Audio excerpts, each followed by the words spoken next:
السلام علیکم ورونو دغه زموږ څوارلسم بلاک کوم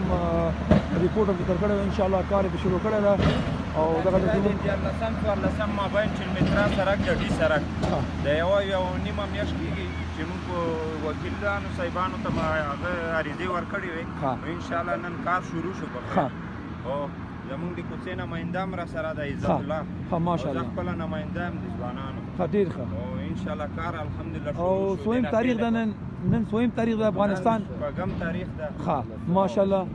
و څه غوښتنه لري نور ناهینه څه غوښتنه لري بس دغه غوښتنه ده چې موږ ته کار وکړي نوره کوڅې هم دي زه انشاءالله په دې خو انشاءالله موافق یې په دې انشاءالله افتخار کوي چې ناهي والا راغلی دا ساحې نه ټول د وکیل صاحب شمس الرحمن نه ډېره مننه چې موږ سره واقعا کومک همکاري ډېره وکړه ډېر ښه زه چې مخه تاسو خوشحاله اوسئ ورو دا ځای انشاءالله جوړېدلی دي او جوړېږي انشاءالله هېڅ مشکل نشته دغه د څوارلسم او دیارلسم تر چلمترې سړک د ډي سړک او د ناحیې نه ورجان موټر هم راغی دغه د کار فعالیت شروع کړی ده او انشاءالله دا خلک ډېر خوشحاله دي دغه سړکونه چې کوم مشکلات خلک درلوده دا ټول ورجانه دا شی ختمه شوه تاسو نه ډېره مننه کور هم آباد وروره دغلته حاجي صاحب ولاړ دي موږ د حاجي صاحب نه څو غوښتنه لرو چې حاجي صاحب شوی حاجي صاحب سلام علیکم وعلیکم السلام برادر خوب هستین خیریتی است زنده باش سلامت باشید از همین ناحیه که مردم ما روز پنجشنبه رفته بودیم گفتن که ما روز شنبه میایم بررسی میکنیم چی گفتنی داری بر دولت بر ناحیه چی گفتنی داری نمی گفتنی ماست که خیر ببینه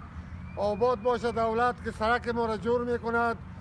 بسیار به تکلیف بدیم موترهایی که در این راه میره تکلیف زیاد داشت اینمی ما جغل اندازی میشه خوب است سابق بیخی به تکلیف و مردم بله اما